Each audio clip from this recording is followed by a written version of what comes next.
धनगर समाजाच्या आरक्षणासाठी तरुणानं केली आत्महत्या। धनगर समाजाला एसटी प्रवर्गातून आरक्षण मिळावं या मागणीसाठी सुरू असलेल्या आंदोलनादरम्यान फुलंब्री तालुक्यातील खामगाव गोरक्ष येथील एका तरुणानं आत्महत्या केल्याची धक्कादायक घटना घडली आहे। आत्महत्या केलेल्या तरुणाचं नाव गोपीनाथ रघुनाथ दांगोडे, वय वर्ष 38 असं आहे। ते खामगाव गोरक्ष गावातील शेतकरी असून त्यांच्या पश्चात पत्नी आणि 4 मुली असा परिवार आहे।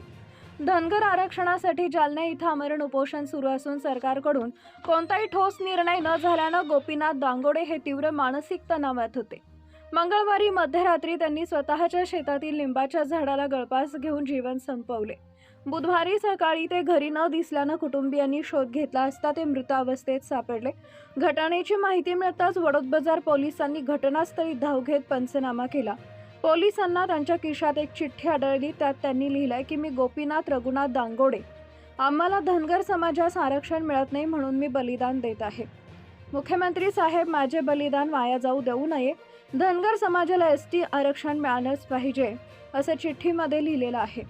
या तरुणाला आरक्षणाच्या मागणीसाठी जीव दिल्यामुळे धनगर समाजात तीव्र दुःख आणि प्रशासनाविरोधात रोष व्यक्त केला जात आहे। आता या घटनेनंतर आरक्षणाच्या प्रश्नावर सरकार काय भूमिका घेते याकडे सर्वांचं लक्ष लागलं आहे। DSP न्यूज लाईव्ह संभाजीनगर उपजिल्हा प्रतिनिधी निलेश मिरगे। सर्वसामान्यांना न्याय मिळवून देणारे हक्काचे चॅनल DSP न्यूज लाईव्ह। संपूर्ण महाराष्ट्रातील बातम्यांसाठी चॅनलला लाईक करा, सबस्क्राईब करा आणि शेअर करा।